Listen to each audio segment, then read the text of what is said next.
السلام علیکم دوستو، کیسے ہیں آپ سب؟ میں زبینہ فیاض ایک بار پھر آپ کے ساتھ تو میں شروع کر رہی ہوں نہال بائے نمرہ سجاد ایپیسوڈ نمبر 33۔ اور شروع کرنے سے پہلے ہمیشہ کی طرح کہوں گی کہ اگر آپ میرے چینل پر نئے ہیں یا اب تک چینل کو سبسکرائب نہیں کیا تو پلیز چینل کو سبسکرائب کر لیں، بیل آئیکن کو ضرور دبا دیں، کمنٹ کر کے ضرور بتائیں کہ یہ ناول آپ کو کیسا لگ رہا ہے، ساتھ ہی اپنے کانٹیکٹس میں شیئر ضرور کریں کیونکہ یہ رائٹر کا حق ہوتا ہے۔ تو چلیں ہم اس ناول کو آگے سٹارٹ کرتے ہیں۔ اسلام آباد، پاکستان۔ جعفر ریاض کی وسیع و عریض بنگلے کے ڈائننگ ہال کا منظر تھا جو روشن ضرور تھا لیکن ایسا روشن کہ روشنی کی چمک آنکھوں کو چبھتی ہو۔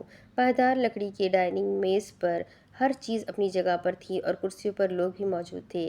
سفید چینی کے برتن، کانچ کے گلاس، چمکتی چاندی کی چمچیں، گلابی پھولوں کی وسطی سجاوٹ اور پھر مہکتے کھانوں نے ماحول پر نرمی کا تاثر قائم رکھنے کی اچھی کوشش کی تھی لیکن کامیاب نہیں ہو پائی تھی۔ 3 قسم کے سالن، بادام والے چاول اور گرما گرم نانوں کی خوشبو وہاں موجود لوگوں کی بھوک بڑھا رہی تھی۔ سب کچھ ایک خوشحال فیملی گیدرنگ جیسا تھا، جیسے سنڈے میگزین میں کسی اشرافیہ کے ہفتے وار ڈنر کی تصویر چھپی ہو، کامل، خوبصورت، بہترین اور مخلص۔ مگر اصل حالات کچھ اور تھے۔ جعفر ریاض اپنی مخصوص کرسی پر بیٹھے کھانا شروع کر رہے تھے۔ ایک ہاتھ میں پانی کا گلاس اور دوسرے ہاتھ میں تسبیح تھی۔ وہ سنجیدگی کا مظہر معلوم ہوتے تھے اور ان کا منظر نگاہ خاموشی سے کھانا نکالتے اویس اور بالاج تھے۔ خاندان کے وہ 2 باغی جن کو قابو کرنا نہایت ضروری تھا ورنہ عورتوں کے پیچھے ان کی ناک کٹواتے پھرتے۔ بالاج بیٹا، تم سے ایک سوال ہے۔ ان کی آواز میں وہی رعونت تھی جو ٹی وی کے ٹاک شوز اور قومی اسمبلی کے فلور میں گونجتی تھی۔ وہ گھر میں بھی ویسے ہی بات کرتے تھے۔ سن رہا ہوں۔ بالاج نے چاول نکال کر ٹرے سائڈ پر رکھی اور مصروف سے انداز میں کہا، تم جسٹس مرزا کی جونیئر کے ساتھ کام کیوں کر رہے ہو؟ کون جسٹس مرزا؟ اس نے سر اٹھا کر ان کی آنکھوں میں دیکھتے ہوئے سوالیہ انداز میں پوچھا۔ میں ایڈوکیٹ مہرنگ کی بات کر رہا ہوں۔ تم اس عورت کے ساتھ کام کیوں کر رہے ہو؟ تمہیں ہائی کورٹ میں کام کرنا تھا تو تم میرے پاس آتے یا اپنے باپ سے کہتے، لیکن اس ایڈوکیٹ کے ساتھ کام کرنا جو میرے خاندان کا نام ڈبونے پر سرگرم ہے، تم ایسا کیسے کر سکتے ہو؟ انہوں نے کہہ کر تسبیح میز پر رکھی۔ میرا اور مہرنگ کا ایک ہی مقصد ہے، اسی لیے میں نے ان کے ساتھ کام کرنے کو ترجیح دی۔ کیا مقصد ہے؟ اب کی مرتبہ زمان خانزادہ نے پوچھا تھا۔ اس نے نرم سے تاثر سے انہیں دیکھا۔ زرمینہ کے اصل قاتل کو تلاش کرنا اور اسے نشان عبرت بنانا۔ اس نے وہاں کئی چہروں کے رنگ بدلتے ہوئے دیکھے تھے۔ زرمینہ نے خودکشی کی ہے۔ کیوں اپنی بہن کی رہی صحیح عزت بھی اچھالنا چاہتے ہو؟ کیا تم بھی اس جھوٹی عورت کی قتل اور زیادتی والی بکواس پر یقین کر رہے ہو؟ جعفر ریاض کی بات پر میز پر لمحے بھر کو چمچوں کا شور رک گیا۔ اس کے والدین، تمام کزن، پھوپھو اور بھابھیوں نے اس کے رد عمل کو دیکھنا چاہا۔ ان سب کے چہروں پر ہلکی چمک نمودار ہوئی، جیسے وہ سب جانتے ہوں کہ یہ بات اس کے غصے کی حد کو جانچنے کے لیے کہی گئی ہے۔ بھائی صاحب ٹھیک کہہ رہے ہیں بالاج، اپنے جذبات کو قانونی ضد میں مت لپیٹو۔ ہمیں بھی زرمینہ کی موت سے صدمہ پہنچا ہے لیکن ہم اس صدمے میں اپنے خاندان کے باقی لوگوں کی زندگی تنگ نہیں کر سکتے۔ زمان خانزادہ سنجیدگی سے کہہ رہے تھے اور انہیں دیکھتے بالاج کی آنکھوں کا نرم تاثر اسی وقت ختم ہو گیا تھا۔ اس نے پانی کا گلاس اٹھایا اور ایک گھونٹ پانی پی کر اپنا گلا تر کیا۔ آپ چاہے تو میرے ضمیر کو جذبات اور قانون کو ضد کہہ دیں لیکن کچھ بھی کہنے سے میرا فیصلہ نہیں بدلے گا۔ اگر آپ میں سے کوئی میرے فیصلے پر اثر انداز ہونا چاہتا ہے تو مجھے زرمینہ کی موت کی حقیقت بتا دے، اتنی سی بات ہے۔ زمان صاحب نے نرمی سے ناک سکیڑی جیسے اس لڑکے کا کچھ نہیں ہو سکتا۔ اب وہ کوئی 10-12 سالہ بالاج تو تھا نہیں جسے ناحق چپ کرواتے پھرے، اور اتنا عرصہ ان سے دور رہ کر وہ ویسے بھی باغی ہو چکا تھا۔ وہ اسے جواب نہ دے پائے۔ یہ بولنے والی زبان تمہیں وکالت نے دی ہے یا اس 2 ٹکے کی وکیل نے؟ پہلے بھی 2 مرتبہ پاکستان آئے تھے، تب تمہیں اپنی ہر بات اپنی بہن کے ذریعے کرنے کی عادت تھی۔ اس کے ایک کزن نے بھری محفل میں نہایت بدتمیزی سے ماضی کا کوئی قصہ کھولنا چاہا جیسے وہاں موجود ہر شخص کو بالاج کی اصل اوقات سے آگاہ کرنا چاہتا ہو۔ جعفر ریاض نے ہنکارا بھرا۔ سوری، آپ کون؟ اس نے نہایت سرد مہری سے پوچھا۔ وہ جعفر ریاض کے بڑے بیٹے اور خاندان بھر کے پہلے لڑکے کا نام اور کام خوب جانتا تھا۔ مجھے تو تم بہت اچھے سے جانتے ہو بالاج گل، خواتین نہ ہوتی تو تمہیں ضرور یاد دلاتا کہ میں کون۔ ٹھیک ہے پھر باہر چلتے ہیں، خواتین پلیز باہر آنے کی زحمت مت کیجیے گا، اس نے بھی سر اٹھا کر استہزائی انداز میں کہا۔ میز پر چمچ کانٹوں کی آواز بالکل ختم ہو گئی۔ بالاج ہنسا، سر جھکایا اور پھر آنکھیں گھما کر سامنے دیکھا، جیسے اس سے کوئی جواب سننے کی توقع کر رہا ہو۔ وہ اسے نظر سے کچا چباتا رہا۔ ارے آپ تو خواتین کے سامنے غصہ ہو گئے، دراصل ہمارے خاندان کے بڑے بیٹے کا معیار عورتوں پر آ کر ختم ہوتا ہے۔ پتہ نہیں تمہیں عورتوں سے ڈر لگتا ہے یا ان کے سوالوں سے۔ وہ جیسے اس کے تاثرات سے محفوظ ہو رہا تھا۔ کسی نے اسے کچھ نہیں کہا۔ ایک زمانہ گزر چکا تھا جب سارے کزن مل کر اسے اسی طرح بے بس کر دیا کرتے تھے کہ وہ جواب نہیں دے پاتا تھا۔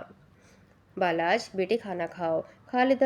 خالدہ جو کافی دیر سے خاموش تھی ایسے گفتگو سے ڈر گئی اور وہ اپنے بیٹے کو ٹھیک سے نہ سہی لیکن اس خاندان کے باقی مردوں کو اچھے سے جان چکی تھی اور ان کے سامنے ایسے بات کرنا اپنی موت کو دعوت دینے جیسا تھا۔ وہ خود کو زمینی خدا سمجھنے والے لوگ تھے اور وہ بالاج کو ان کے عتاب کا نشانہ بنا ہوا نہیں دیکھ سکتی تھی۔ ماں کی بات پر وہ دھیرے سے مسکرا کر کھانا کھانے لگا۔ تم وکالت پڑھ کر خود کو کسی فلم کا ہیرو سمجھنے لگے ہو کیا؟ اس کے بڑے کزن زعفران کی آواز میں ہنسی کم اور زہر زیادہ تھا۔ کتنے کیس لڑے ہیں ولایت میں؟ 2 یا 3، اور اب یہاں آ کر تم اس 2 ٹکے کی فیمنسٹ وکیل کے ساتھ جڑ کر فخر محسوس کر رہے ہو جو ہر کیس کو عورتوں کے حقوق کا ایجنڈا سمجھتی ہے۔ خاصے زنانے وکیل نکلے تم تو۔ بالاج خاموشی سے چاول چباتا رہا، پھر سر اٹھا کر زعفران کو دیکھا۔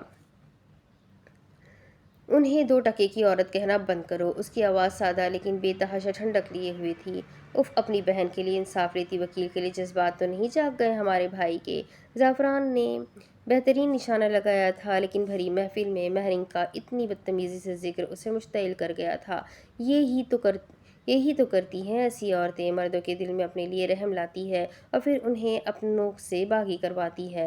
بالاج مکمل قامت اور سچائی کے ساتھ اٹھ کھڑا ہوا۔ کھانا گیا بھاڑ میں۔ تم اس عورت کو 2 ٹکے کی کہہ رہے ہو جو تم جیسی غلاظت سے معاشرے کو پاک کرنے کی کوشش کر رہی ہے۔ وہ 2 ٹکے کی ہے تو تم کیا ہو؟ بیوی کے ہوتے ہوئے بھی کتوں کی طرح باہر منہ مارتے ہو۔ تم مردانگی، شرافت، غیرت چھوڑ کر جاتے ہو۔ بکواس بند کرو ذہنی انسان۔ کمرے میں جیسے بجلی گری تھی۔ بالاج چند لمحے کچھ بول ہی نہیں سکا۔ ارے خود پر آئی تو بکواس ہو گئی۔ تم کیوں نہیں مانتے کہ تم ان مردوں میں سے ہو جو ہر عورت کو صرف بستر، سیاست اور دشمنی کے کام کی چیز سمجھتے ہیں؟ لعنت ہے تم جیسوں کی مردانگی اور غیرت پر۔ افسوس ہے مجھے اس گھر کی ہر عورت کی قسمت پر کہ ان کا واسطہ آپ جیسے بے غیرت مردوں سے پڑا۔ بھابھی یہ میرا کارڈ ہے، طلاق وغیرہ کے معاملات بھی دیکھتا ہوں۔ اس نے باقاعدہ اپنا سولیسٹر والا کارڈ نکال کر زعفران کی بیوی کے سامنے رکھا۔ لڑکیوں نے بے اختیار سر جھکا لیے۔ مرد اس کے منہ سے اتنی کھلم کھلا گالی پر سیخ پا ہوئے لیکن اس کے اتنے نڈر اور دلیر انداز پر اس کی سرزش یا بے عزتی نہیں کر سکے۔ البتہ زعفران بھپرے ہوئے انداز میں اپنی کرسی سے اٹھا تھا۔ وہ اسے دیکھ کر سر جھٹک کر رہ گیا۔ کھانا جس نے بھی بنایا تھا اچھا تھا۔ اب میں چلتا ہوں ورنہ تم لوگوں کے بھائی کا کوئی بھروسہ نہیں، بندوق ہی لے آئے۔ وہ بڑے مزے سے کہہ کر وہاں سے جانے لگا تھا کہ زعفران مشتعل انداز میں اس کی طرف بڑھا۔ وکیل ہوں، ابھی مجھ پر ہاتھ اٹھایا تو 5 سال تمہاری ماں، جائز اور ناجائز بیویاں اور بچے تمہاری شکل دیکھنے کو ترسیں گے اور یقین کرے برات میں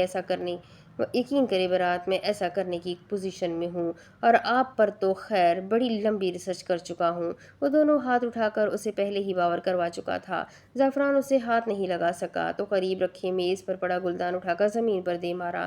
جعفر ریاض نے اپنے بیٹے کو پکار کر اسے واپس بیٹھنے کو کہا لیکن وہ بالاج کا گریبان پکڑ کر گہرے سانس لینے لگا۔ چھوڑوں گا نہیں کمینے انسان، اس سے بڑی محفل میں بیٹھ کر تو میرے تلوے چاٹے گا۔ بالاج نے پل بھر میں دونوں ہاتھوں کی تکنیک سے اپنا گریبان چھڑوایا اور اس کا گلا تھام لیا۔ انتظار کروں گا اس محفل کا، اور یاد رکھنا اگر زرمینہ کے قتل میں کہیں ملوث ہوئے تو کتے کی موت مرو گے۔ بالاج نے اس کی گردن سے ہاتھ ہٹایا اور سب کو ایک نظر دیکھتا باہر نکلتا چلا گیا۔ بالاج جا چکا تھا اور پیچھے ایک گہری خاموشی چھوڑ چکا تھا۔ اویس کو پہلی مرتبہ اپنے خاندان کے اوقات کا اندازہ ہوا تھا۔ وہ اس سارے وقت میں خاموش تماشائی بنا رہا تھا۔ اس کا بھائی جلی پیر کی بلی بنا یہاں سے وہاں گھوم رہا تھا۔ جعفر ریاض نے اسے کھانا کھانے کا بھی کہا، لیکن اس کے سر پر اپنی بے عزتی کا بدلہ لینے کا جنون سوار ہو گیا۔ اس کی ہمت بھی کیسے ہوئی اسے اس طرح بات کرنے کی۔ چچا، میں آپ کی وجہ سے اس کا لحاظ کر رہا تھا، لیکن اب نہیں۔ اس نے زمان خان زادہ سے کہا، تم نے کیا لحاظ رکھا ہے میرے بیٹے کا؟ اسے زیکھنا اور نہ جانے کیا کیا کہا۔ شرم نہیں آتی تمہیں؟ میرا بیٹا پہلی مرتبہ اس گھر میں آیا تھا، بالاج کی ماں نے نہایت غصے بھرے انداز میں کہا۔ وہ جو کچھ کر رہا ہے نا، اس میں ہم سب، حتیٰ کہ آپ بھی پس جائیں گی۔ ڈرے اس روز سے جب پوری دنیا آپ کی بیٹی کی موت کا سچ جان جائے گی۔ میں چلتا ہوں، مجھے ضروری کام ہے۔ اویس اس میلوڈراما سے تنگ آ گیا تھا، اسی لیے اٹھتے ہوئے بولا، تم کب تک اپنی بیوی کے دم چھلے بنے رہو گے؟ اسے بسانا تو واپس لاؤ، نہیں تو طلاق دو۔ جعفر ریاض اب غصے سے اویس کو کہہ رہے تھے۔ فی الوقت وہی تھا جس پر وہ اپنا غصہ اتار سکتے تھے۔ اس گھر میں میری بیوی کو اسی عزت احترام سے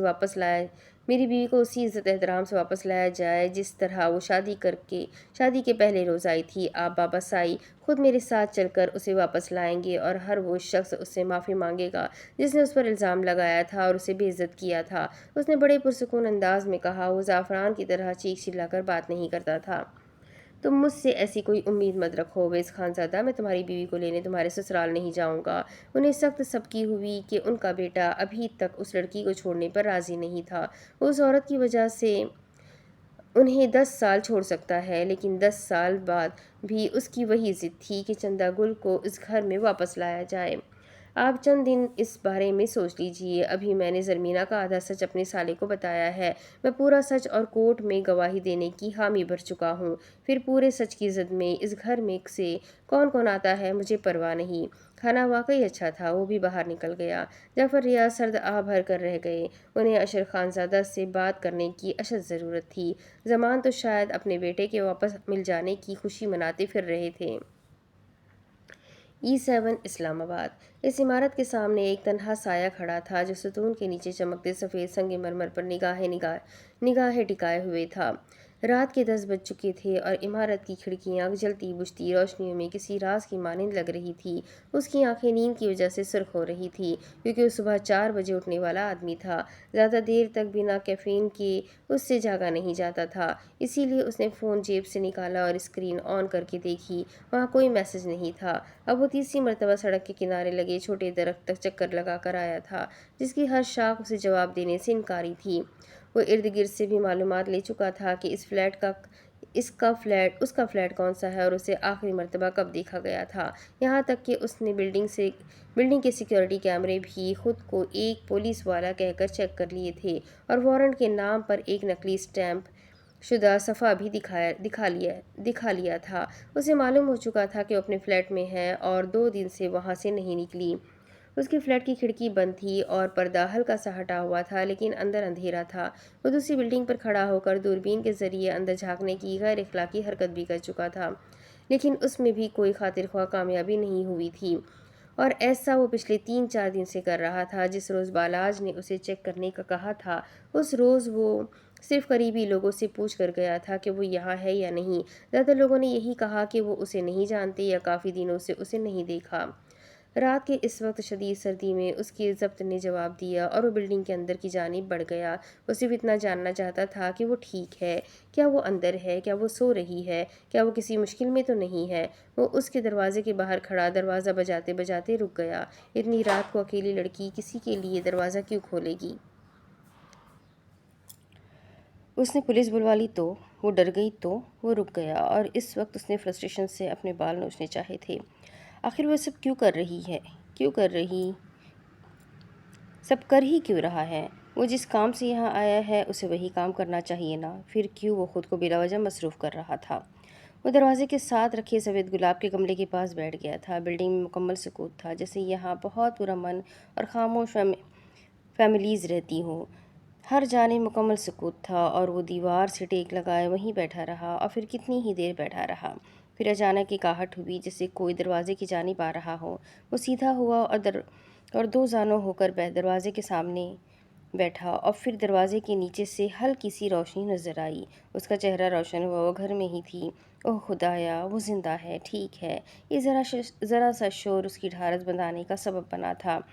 وہ لمحے بھر کو ساکت و صامت رہا، پھر اس کا غیر ارادی طور پر ہاتھ جیب کی طرف گیا اور فون پکڑنے ہی لگا تھا کہ اندر سے کوئی چیز ٹوٹنے کی آواز آئی۔ وہ چونکا۔ کیا اندر اس کے علاوہ کوئی اور ہے؟ اس نے دھڑا دھڑ دروازہ پیٹنا شروع کیا۔ مائدہ تم ٹھیک ہو؟ میں میخائیل، دروازہ کھولو۔ ایک دم اس کی آنکھ کھلی تو وہ وہیں اس کے دروازے سے ٹیک لگائے بیٹھا تھا۔ آنکھیں مسلتے ارد گرد دیکھتے وہ اٹھ کھڑا ہوا اور سیڑھیاں اترتا نیچے کی جانب بڑھ گیا۔ وہ نیچے آیا تو رات کے اس پہر دور سے موٹر بائیک کی آواز تیز رفتاری سے اسے اپنی جانب آتی محسوس ہوئی تھی۔ وہ آواز سے پہچان چکا تھا کہ یہ بالاج کی موٹر بائیک کی آواز ہے، اسی لیے ایک آخری نگاہ اس اندھیرے فلیٹ پر ڈالتا سڑک کے دوسری طرف جا کھڑا ہوا۔ گھر چلنے کا ارادہ ہے یا نہیں؟ مجنوں بنے بیٹھے رہو گے؟ موٹر بائیک اس کے پاس آ کر رکی اور ہیلمٹ اتارتے ہوئے بالاج نے پوچھا۔ ظاہر ہے گھر چلوں گا، پھر اس کا بھی کوئی بچپن کا نکاح نکل آئے گا اور تمہاری طرح میں بھی ٹوٹا ساز بن جاؤں گا، میخائیل نے منہ بسور کر کہا اور بالاج نے کوئی جواب نہیں دیا۔ کیا پروگریس ہے؟ اس نے سنجیدگی سے پوچھا۔ وہ گھر پر ہی ہے، لیکن باہر نہیں آتی اور نہ کسی سے ملتی ہے۔ ایڈوکیٹ صاحبہ کو فون کر کے کہو مائدہ سے بات کرے، میخائیل نے بائیک سے ٹیک لگاتے ہوئے کہا۔ میں اس وقت انہیں فون نہیں کروں گا، ان کا شوہر کیا سوچے گا؟ کیا ضروری ہے؟ یار ضروری ہے، تم بات تو کرو۔ رکو، میرا ایک دوست یہیں رہتا ہے، میں اسے بلاتا ہوں، اس نے سنجیدہ سے انداز میں کہہ کر اپنا کال لاگ کھولا۔ زعفران گارڈن کے نام سے ایک نام سامنے آیا اور اس نے کال کا بٹن دبا دیا۔ زعفران گارڈن سے بات کر رہا ہوں۔ جی سر، آپ کی کیا خدمت کر سکتا ہوں؟ دوسری جانب سے بڑے مصروف سے انداز میں سوال کیا گیا تھا۔ اپنے گھر آنے کی دعوت دے سکتے ہیں؟ آپ کی بلڈنگ کے باہر کھڑا ہوں۔ کون بات کر رہا ہے؟ موصوف کو بالاج گل خان زادہ کہتے ہیں۔ تو فائنلی تم پاکستان آ ہی گئے، تم اوپر جاؤ، زمرد گھر پر ہی ہے، میں 10 منٹ تک پہنچ رہا ہوں، بنا کسی لگی لپٹی کے کہا گیا۔ زمرد کون؟ شادی کر لی؟ وہ حیران ہوتا میخائیل کو ساتھ لیتا اندر کی جانب بڑھ گیا۔ گھر آ کر باقی بات بتاتا ہوں۔ وہ اسے فلیٹ نمبر بتا کر جلدی آنے کا کہہ کر کال کاٹ چکا تھا۔ سنو، ایسے اتنی رات کو اکیلی لڑکی کے گھر نہیں جانا چاہیے، ہم تمہارے دوست کا انتظار کر لیتے ہیں۔ میخائیل تھوڑی سی جھجک لیے بولا، مجھے ٹھنڈ میں کلفی بننے کا شوق نہیں ہے، تم باہر رکنا چاہتے ہو تو تمہاری مرضی۔ اس نے گھر کی بیل بجا دی۔ دیکھ میری بات مان لے یوں۔ تب تک دروازہ کھل چکا تھا۔ وہ گلابی ٹریک سوٹ پہنے، بالوں کا جوڑا بنائے، اینک پہنے، بڑے مصروف سے انداز میں دروازہ کھول کر واپس جا رہی تھی کہ ایک دم رکی اور انہیں دیکھا۔ اس سے پہلے وہ چیخ مارتی مصطفیٰ کی کال دیکھ کر اس نے ان دونوں کو ہراساں نظروں سے دیکھا۔ مصطفیٰ کی آمد متوقع تھی اور یوں اچانک مہمان، وہ ڈر گئی تھی۔ تم دونوں اس وقت یہاں کیا کر رہے ہو؟ وہ ان دونوں کو کورٹ میں دیکھ چکی تھی۔ آپ پہلے کال اٹھا لیں۔ بالاج کے کہنے پر اس نے مصطفیٰ کی کال اٹھائی اور پھر اس کے کہنے پر وہ اس کے دوست کو لیونگ روم میں بٹھائے وہ آ رہا ہے، اس نے ان دونوں کو اندر آنے دے دیا۔ آپ موزی لالا کے گھر میں؟ مطلب کیا آپ موزی لالا کی؟ ہاں، میں موزی کی بیوی ہوں۔ بالاج کو حیرت ہی ہوئی تھی۔ وہ زمرد کو موزی کی بیوی کے طور پر سوچ نہیں سکا تھا۔ جہاں تک وہ ان دونوں کو جانتا تھا، دونوں کی زندگی میں زمین آسمان کا فرق تھا اور وہ دونوں میاں بیوی تھے۔ اس نے صوفوں سے اپنا لیپ ٹاپ اور باقی پھیلے ہوئے کاغذات جلدی سے ایک طرف کر کے ان کے بیٹھنے کی جگہ بنائی اور اینک اتار کر وہیں رکھی ڈبی میں ڈال دی۔ آپ لوگ چائے کافی کیا لیں گے؟ کچھ بھی نہیں شکریہ، بالاج نے سہولت سے انکار کیا۔ میرے لیے ایک کافی پلیز۔ میخائیل کے کہنے پر بالاج نے گردن موڑ کر اسے سخت گھوری سے نوازا، لیکن زمرد اچھے میزبان کی طرح اس کے لیے کافی بنانے چل دی۔ ویسے بھابھی، آپ کتنا اکیلا محسوس کرتی ہوں گی اس بلڈنگ میں؟ انجان لوگ، کوئی دوست بھی نہیں، موزی بھی لیٹ آتا ہے۔ ایسی تو کوئی بات نہیں، میری اپنی روٹین ہی اتنی سخت ہے کہ کسی سے بات چیت ہی نہیں ہو پاتی۔ البتہ میری ایک دوست مائدہ یہیں اسی بلڈنگ میں شفٹ ہوئی ہے، اس کی کمپنی میں انسان کبھی اکیلا محسوس نہیں کر سکتا۔ مائدہ سے یاد آیا، وہ اس روز کورٹ کیوں نہیں آئی؟ بالاج نے بات کو آگے بڑھایا۔ اس کے کوئی فیملی میٹر ہے، شاید وہ پشاور گئی ہوگی۔ لیکن وہ تو اپنے آپ کی اس سے آخری مرتبہ بات کب ہوئی تھی؟ جس روز ہم نے مہرنگ کی مہندی کی تھی۔ وہ کچن میں ہی کافی میکر کے سامنے کھڑی اسے جواب دے رہی تھی۔ سماعت والے دن؟ ڈور بیل بجی تو مسکرائی۔ میں کھول دیتا ہوں۔ بالاج اٹھ کر دروازے تک گیا اور دروازہ کھولا۔ خوش شکل اور خوش مزاج مصطفیٰ غلزائی مسکراتے ہوئے آگے بڑھا اور بالاج کے گلے ملا۔ بالاج اتنے عرصے میں پہلی مرتبہ دل سے مسکرایا تھا اور چیمپ کیسا چل رہا ہے سب؟ مصطفیٰ اس کے کندھے پر تھپکی دیتا اسے ساتھ لیتا آگے بڑھا۔ آپ جانتے تو ہے، اس نے آہستگی سے کہا۔ مصطفیٰ نے ہمت دینے والے انداز میں اس کے کندھے پر ہاتھ رکھا۔ وہ آگے آیا اور میخائیل سے بھی مصافحہ کیا۔ زمرد تب تک ان کے لیے کافی لے آئی تھی۔ بالاج نے کافی پینے سے انکار کر دیا۔ موزی، تم نے مائدہ کو دیکھا؟ کافی دنوں سے وہ رابطے میں نہیں ہے، زمرد اب اس سے پوچھ رہی تھی۔ نہیں، اسفندیار آیا ہوا تھا پچھلے دنوں، شاید پنار کی طرف ہوگی۔ کیوں؟ وہ کوٹ اتارتے ہوئے سرسری سے انداز میں بتا رہا تھا۔ وہ اس روز کوٹ نہیں آئی اور مہرین کی بارات میں بھی نہیں تھی، تو مجھے لگا شاید پشاور چلی گئی ہوگی۔ ہاں، ہو سکتا ہے، اگر ارجنٹ ہے تو میں اسفی یا پنار سے پوچھ سکتا ہوں، اس نے زمرد کو دیکھتے ہوئے کہا اور کچن میں چلا آیا۔ نہیں نہیں، صبح پوچھ لیجیے گا، اتنی رات کو کسی کی بہن کے بارے میں پوچھنا مناسب نہیں لگے گا۔ ان تینوں نے حیرت سے میخائیل کو دیکھا۔ میں اسی لیے کہہ رہا تھا کیونکہ تم نے ٹھیک کہا، مجھے اس بارے میں خیال ہی نہیں رہا۔ موزی نے اس کی مشکل آسان کی۔ تم لوگ کھانے میں کیا لوگے؟ ابھی بنائیں گے؟ بالاج پوچھ رہا تھا۔ مصطفیٰ نے اس بات میں سر ہلایا۔ کابلی پلاؤ اور سیخ کباب، بالاج نے بڑی سنجیدگی سے اسے بتایا۔ زمرد نے قدر دلچسپی سے اسے دیکھا۔ چلو آ جاؤ کچن میں، میری مدد کرو۔ زمرد، ہم لوگ 2-3 گھنٹے کہیں نہیں جانے والے، اسی لیے اگر آپ ڈسٹرب ہو رہی ہیں تو میں معذرت کرتا ہوں۔ بالاج صوفے سے اٹھ کھڑا ہوا۔ نہیں، اٹس اوکے، مجھے خوشی ہے تم لوگ آئے۔ میں آفس کا کچھ کام کر لوں، جب کھانا بن جائے تو مجھے بلا لینا، میں تم لوگوں کو جوائن کروں گی۔ وہ کافی کا کپ اور اپنا لیپ ٹاپ اٹھاتے ہوئے کمرے میں چلی گئی۔ میخائیل بھی ان دونوں کو سگریٹ پی کر واپس آنے کا کہہ کر باہر چلا گیا۔ یہ کافی نک چڑھی سی عورت نہیں تھی؟ انہیں سوشل میڈیا پر دیکھ رکھا ہے، کافی موڈی لگتی ہے۔ حیرت ہے ہمیں دیکھ کر ان کے چہرے پر بیزاری نہیں آئی، اور مائنڈ یو میری بیوی ہے۔ مصطفیٰ نے بالاج کو ڈپٹا۔ آپ کو شادی کی مبارک ہو۔ شکریہ، یہ زرمینہ کے لیے بہت محنت کر رہی ہے، جانتا ہوں۔ آپ کب مدد کریں گے؟ کوشش کر رہا ہوں، خبریوں کو دینے کے لیے میرے پاس پیسے نہیں ہیں، اسی لیے چند ایک بھروسے مند لوگ ہی کام کر رہے ہیں۔ ورک فورس کم ہوگی تو کام آہستہ ہوگا۔ اپنی بیوی کا خیال رکھیے گا، میرے خاندان والے ظالم ہیں۔ اس کی بات پر وہ کتنی ہی دیر اپنی جگہ سے ہل نہ سکا، پھر بھی اس نے اس بات میں سر ہلایا کہ وہ دیکھ لے گا، وہ حفاظت کرنا جانتا ہے۔ وہ دونوں باتیں کرتے رہے اور کھانا بناتے رہے۔ G6 اسلام آباد۔ لیونگ روم کے پردے ہلکی ہوا کی وجہ سے آہستہ آہستہ ہل رہے تھے۔ گھر میں اس وقت خاموشی تھی جو اپنے اندر ایک غیر مرئی کشمکش کو سمیٹے ہوئے تھی۔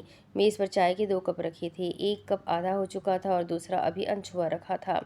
ارضشیر دیوار کے ساتھ ٹیک لگائے کھڑا سنجیدگی سے اسے سن رہا تھا۔ ابتسام صوفے پر پھیل کر بیٹھا ہوا تھا، لیکن اس وقت چہرے کی الجھنوں نے اس کی آزاد طبیعت کو جکڑ رکھا تھا۔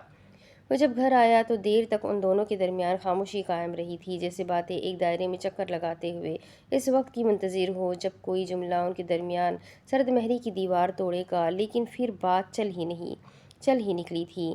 میں امارا کو دھوکہ نہیں دے رہا تھا، صرف اپنے سچ کا کچھ حصہ چھپا رہا تھا، اور اس وقت تمہاری خاموشی مجھے امارا کی ناراضگی سے زیادہ بے چین کر رہی ہے۔ میں امارا کو منانے کے لیے تمہارے پاس مدد مانگنے آیا ہوں۔ ابتسام آخر میں کچھ جھنجھلا گیا۔ منا کر کیا کرو گے؟ اب وہ تم سے شادی کرنے سے تو رہی۔ وہ ٹیک چھوڑ کر سیدھا ہوا اور دوسرے صوفے پر آ کر بیٹھ گیا۔ اس نے پوچھنے کے بعد چائے کا کپ اٹھا کر لبوں سے لگایا۔ شادی تو اب بہت بعد کی بات ہے، ہمارا اچھا بھلا ایک ورک ریلیشن ہے جسے میں خراب نہیں کرنا چاہتا۔ ابتسام نے 2 ٹوک انداز میں اپنا مدعا واضح کیا، اس کی آواز میں تھکن اور الجھن دونوں تھی۔ میں نے تمہیں کہا تھا کہ اگر تمہاری وجہ سے میڈم کا دل دکھا تو میں تمہارے حق میں اچھا ثابت نہیں ہونے والا۔ ارضشیر نے چائے کا کپ واپس میز پر رکھ دیا۔ تم نے اپنے قول پر عمل بھی کیا شیر بلوچ۔ اس روز امارا کو اپنا بازو تھما کر تم نے میرے منہ پر تھوکا تھا، مجھے اس کا ہاتھ تمہارے بازو میں دیکھ کر جلن ہوئی تھی، اور آئی مین اٹ۔ ارضشیر نے اس کے چہرے سے نظریں نہیں ہٹائی۔ وہ واقعی خوش مزاج ابتسام نہیں لگ رہا تھا، شاید وہ اس طریقے سے سچ سامنے آنے کی توقع بھی نہیں کر رہا تھا۔ میں نے تو محض بازو تھاما تھا، جلن اس روز کے لیے سنبھال کر رکھو جب وہ کسی دوسرے کے ساتھ موو آن کر جائیں گی۔ ارضشیر نے سنجیدگی سے کہا تو ابتسام نے گہرا سانس لیا۔ نائلہ آنٹی ایسا کبھی نہیں ہونے دیں گی، امارا کی ایک سانس ان کے کنٹرول میں ہے، اور میں جانتا ہوں تم امارا کو پسند کرتے ہو، لیکن یاد رکھنا وہ ایک قبائلی سردار کو اپنی بیٹی کبھی نہیں دیں گی۔ ابتسام نے چائے کا کپ اٹھایا اور جیسے ارضشیر کی بات کی تلخی کو گھونٹ گھونٹ پینا چاہتا ہو۔ میں ان کی بیٹی مانگ بھی نہیں رہا، مجھے وہ عورت چاہیے جس کی اپنی شناخت اس وقت ان لوگوں کی بدولت سوال نشان بنی ہوئی ہے جن سے اسے محبت تھی۔ وہ ہنوز سنجیدہ تھا۔ کیا تم بہت پہلے سے ہمارا کو پسند کرتے ہو؟ ابتسام جیسے برسوں کا احوال ایک جملے میں سننا چاہتا تھا۔ کرتا بھی ہوں تو کیا؟ اردشیر نے نگاہ اٹھا کر اس کی طرف دیکھا۔ آنکھوں میں وہی دبدبا، پرکھ اور سنجیدگی تھی جو میدان جنگ کے سپہ سالار میں ہوتی ہے۔ تو ایسا کرنا بند کر دو۔ مجھ پر ہمارا کی بے اعتباری کے بعد یہ در کھلا کہ میں اسے پسند کرتا ہوں، اور شاید محبت بھی۔ میری پہلی شادی ایک غلطی کا نتیجہ تھی۔ مجھے سجل سے شادی کرنی پڑی کیونکہ وہ میرے بچے کی ماں بننے لگی تھی۔ میں خود الجھا ہوا تھا، اسی لیے کوئی فیصلہ نہ لے سکا، اور پھر سب خراب ہو گیا۔ اردشیر نے خاموشی سے اس کی بات کو ہضم کیا۔ تو اس لڑکی اور بچے کا کیا؟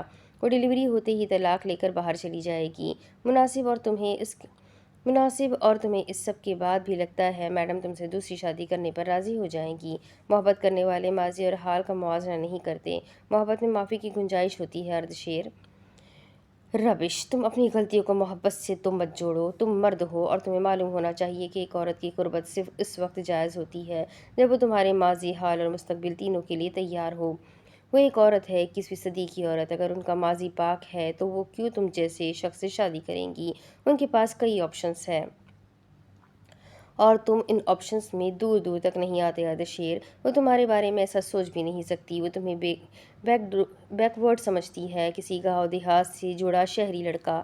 ابتسام کو جلن نے پھر سے اپنی لپیٹ میں لیا تھا۔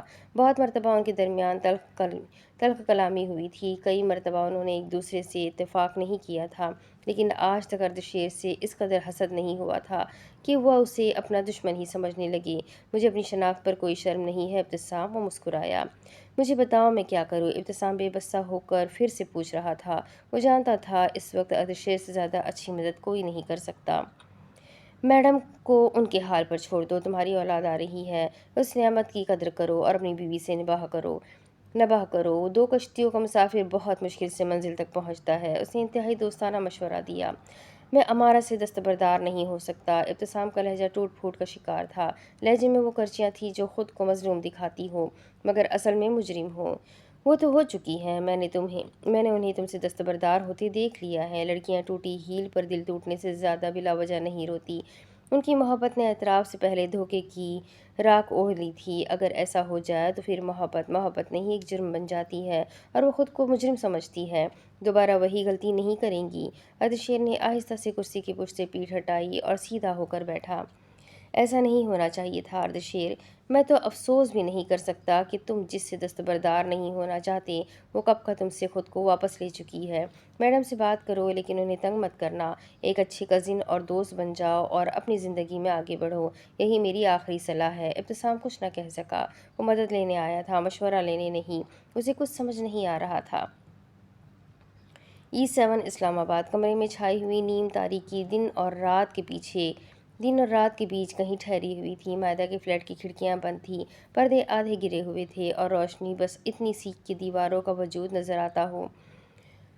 فضا میں ایک خاموشی سی سسکی بسی ہوئی تھی، جیسے دیواریں خود اپنے کاندھوں پر اس کی پریشانیوں کا بوجھ اٹھا رہی ہوں۔ وہ صوفے پر نیم دراز تھی، آنکھوں کے گرد سیاہ حلقے اس بات کی گواہی دے رہے تھے کہ نیند سے اس کا رشتہ کئی دنوں سے ٹوٹ چکا ہے۔ میز پر رکھا کافی کا مگ کب کا ٹھنڈا ہو چکا تھا، جس سے امید بھی منجمد ہو چکی ہو۔ فون کی اسکرین بار بار آن ہو کر بجھ جاتی۔ کئی دنوں سے اسے بہت سے جاننے والے کال کر رہے تھے، اس کی دوستیں، گھر والے، انجان نمبر اور نہ جانے کون، لیکن وہ نہ تو کوئی آواز سننا چاہتی اور نہ کسی کی کال اٹھاتی۔ کتنے ہی دن گزر چکے تھے، اس نے کسی کو نہیں دیکھا تھا اور اسے کسی نے نہیں دیکھا تھا، لیکن دنیا اس کے بغیر بھی چل رہی تھی۔ زرمینہ کے کیس کی سماعت اس کے بغیر بھی ہو گئی تھی۔ زندگی کی ہر شے آسان اور معمولی ہوتے ہوئے بھی مشکل اور غیر معمولی ہو گئی تھی۔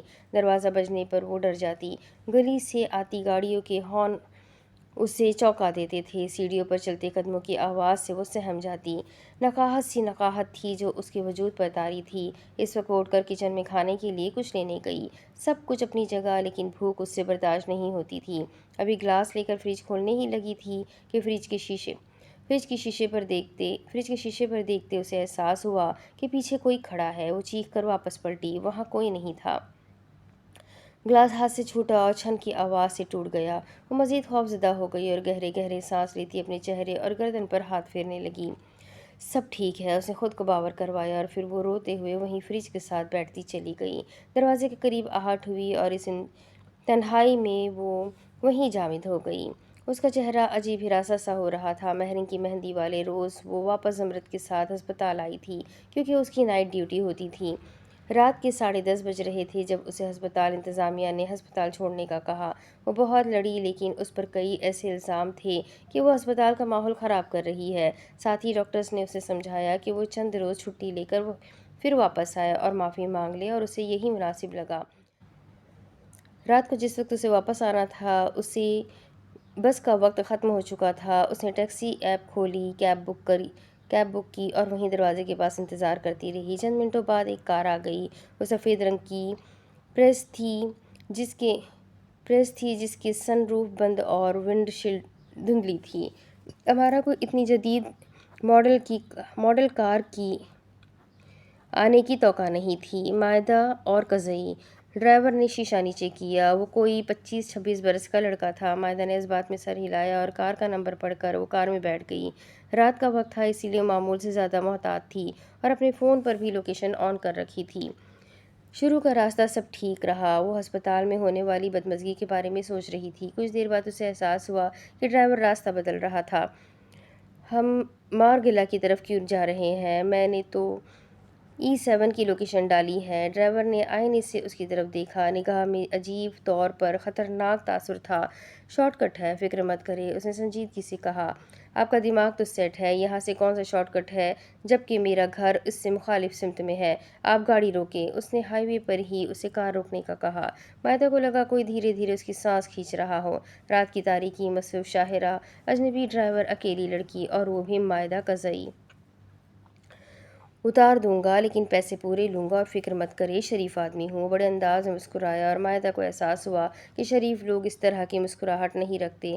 میں نے کہا کار روکو۔ مائدہ بس جیسے کچھ کر دینے کے قریب تھی۔ ابھی وہ کار روکتا کہ پیچھے سے سیاہ رنگ کی سبز نمبر پلیٹ والی کار انہیں کراس کر کے گئی۔ اصل دھچکا تو تب لگا جب کیب ڈرائیور نے بھی چوتھا گیئر لگایا اور ان کے ساتھ ریس لگا دی۔ مائدہ اسے منع کرتی رہی لیکن وہ کار ان کے کار کے پیچھے بھاگاتا رہا۔ اس کا دل حلق میں آ گیا جب اس نے اس کار میں موجود لڑکوں کو گالیاں دیتے اور نازیبہ اشارے کرتے دیکھا۔ میں آپ سے کہہ رہی ہوں کار سائڈ پر روکے، وہ ہذیانی انداز میں بولی۔ دوسری کار میں موجود لڑکے کیب ڈرائیور سے کار روکنے کا کہہ رہے تھے اور مائدہ کو اس لمحے سمجھ نہیں آیا کہ صورتحال سے خود ڈیل کرے یا کسی سے مدد مانگے۔ آپ کو منزل پر پہنچانا مقصود ہے۔ وہ لڑکے انہیں کراس کر کے آگے بڑھ گئے اور کیب ڈرائیور نے بھی رفتار تیز کرتے ہوئے کار ان کے پیچھے بھگا دی۔ پلیز کار روک دو، اور مائدہ اور قزئی نے منت کی تھی۔ پے در پہ ایسے واقعات اس کا سانس خشک کر رہے تھے، ورنہ کئی مرتبہ وہ زمرد کے ساتھ کار ڈرفٹنگ انجوائے کر چکی تھی۔ تمہیں ایک بات سمجھ میں کیوں نہیں آ رہی؟ کار روکو۔ اس نے دیکھا دوسری کار ان کا راستہ روکنے کے لیے انہیں سائڈ پر کر رہی ہے۔ مائدہ نے کانپتے ہاتھوں سے 15 ڈائل کیا اور اسی لمحے ڈرائیور نے کٹ لیا اور فون اس کے ہاتھ سے اچھل کر اگلی سیٹ کے نیچے جا گرا۔ اس نے ہراساں سے انداز میں جھک کر فون تلاش کرنا چاہا کہ کار ایک جھٹکے سے رکی۔ وہ آگے سے آ گئے ہیں۔ مائدہ سر نہیں اٹھا سکی۔ اس نے تیزی سے ساتھ چھوڑتے حواس کے ساتھ کانپتے ہاتھوں سے اپنا فون اٹھایا کہ ڈرائیور کی جانب کا دروازہ کھلا اور تیزی سے باہر نکلا۔ ڈرائیور باہر کسی سے گلے مل رہا تھا۔ وہ ہنس رہا تھا، اس کا مذاق اڑا رہا تھا۔ مائدہ کو اپنی آنکھوں پر یقین نہ آیا۔ دوسری کار سے 4 لوگ نکلے تھے اور اب وہ کیب کی جانب ہی آ رہے تھے۔ اس نے بدحواسی میں پھر سے 15 پر کال کرنا چاہی کہ اسی وقت اس کی جانب کا دروازہ کھلا۔ کیب ڈرائیور مسکراتا ہوا اسے باہر نکلنے کی دعوت دے رہا تھا۔ مائدہ کے دماغ نے آج سے پہلے اس کا ساتھ ایسے نہیں چھوڑا تھا کہ وہ ہاتھ پیر مارنے کی کیفیت میں بھی نہ رہی۔ وہ اسے باہر آنے کا کہہ رہا تھا اور مائدہ کے دماغ میں زیادتی، تشدد، پھر اجتماعی زیادتی اور قتل والی کئی خبریں گڑ مڑ ہونے لگی تھیں۔ اس نے اس شخص کو دیکھتے ہوئے صورتحال سمجھنے کی کوشش کی لیکن معاف ہوتا ذہن سروائیو موڈ بھی آن نہ کر سکا۔ حواس ساتھ چھوڑنے کو تھے لیکن اسے ہمت دکھانی تھی۔ دیکھو تم مجھے جانتے نہیں ہو، اس نے وہیں پیچھے ہوتے انہیں باور کروانا چاہا کہ دوسری جانب کا دروازہ بھی کھل گیا۔ تم SSP اسفندیار کی بہن اور ASP پنار کی نند ہو۔ تم کراٹے میں بلیک بیلٹ ہو اور ایک ہسپتال میں کام کرتی ہو۔ لو یہی تعارف ہے تمہارا؟ کراٹے میں بلیک بیلٹ؟ مائدہ کو ہمت ملی۔ وہ کیسے بھول گئی؟ وہ کئی انٹرنیشنل مقابلوں میں گولڈ میڈل حاصل کر چکی تھی۔ یہ سب اس کے سامنے کچھ بھی نہیں ہونے چاہیے تھے۔ وہ گہرا سانس لیتے، ہمت مجتمع کرتی، بیگ تھامتی کار سے باہر نکلی۔ فون بیگ میں تھا اور اسے نہیں معلوم تھا کہ جس ہیلپ لائن پر اس نے کال کی تھی وہاں سے کال اٹھا لی گئی تھی اور اب اسے پکارا جا رہا تھا۔ تم لوگ مجھے غلط سمجھ رہے ہو، وہاں پر 5 لوگ تھے، تم لوگوں نے مجھے مارگلا والی طرف نہیں لانا چاہیے تھا۔ وہ سب 30 سال سے کم ضرور تھے لیکن کوئی پیشہ ور گنڈے نہیں تھے، وہ سب اسلام آباد کے ہی رہائشی تھے۔ میں مائدہ اور قزئی ہوں، میں کسی سے نہیں ڈرتی۔ اس نے اپنے بیگ کی اسٹرپ کو اپنے دائیں ہاتھ میں لپیٹنا شروع کیا۔ جا کر جعفر ریاض سے بھی کہہ دینا کہ وہ بچ نہیں سکیں گے۔ اس نے اپنا بیگ 360 ڈگری پر گھمایا اور سب لڑکے اس سے دور ہوتے گئے۔ ارے یہ تو بڑی پھرتیلی ہے، ان میں سے ایک نے کہا تو باقی سب کہا لگا کر ہنس پڑے۔ مزہ آئے گا، دوسرے نے کہا۔ چلو دیکھتے ہیں آج ہماری باکسنگ کی جیت ہوتی ہے یا تمہارے کراٹوں کی، مائدہ نے حلق تر کیا۔ میں مائدہ اور قزئی ہوں، میں کسی سے نہیں ڈرتی، اس نے پھر سے دہرایا اور بیگ زمین پر پھینک دیا۔ چلو یار باری باری کھیلتے ہیں، سائی نے ڈرانے کا کہا تھا لیکن بچی مقابلے پر اتر آئی ہے اور سب گواہ ہے پہل اس نے کی تھی۔ وہ فقرہ بازی بھی جاری رکھے ہوئے تھے۔ وہ ان 5 کے درمیان ہاتھوں کے مکے بنائے کھڑی ان کی جانب سے پہل کرنے کی امید کر رہی تھی۔ ان میں سے ایک آگے بڑھا ہی تھا کہ مائدہ نے فیس کک مار کر اسے دور پھینکا اور اسی وقت پیچھے سے 2 لڑکوں نے اس کے بازو پکڑ کر اسے قابو میں کیا۔ وہ سامنے سے آنے والوں کو کک مار کر خود سے دور کرنے کی کوشش کر رہی تھی اور ساتھ ہی ساتھ اپنا آپ چھڑوا بھی رہی تھی، لیکن اس وقت وہ بے بس ہوئی جب فیس کک کھانے والے نے آ کر اس کے چہرے پر تھپڑ مارا تھا۔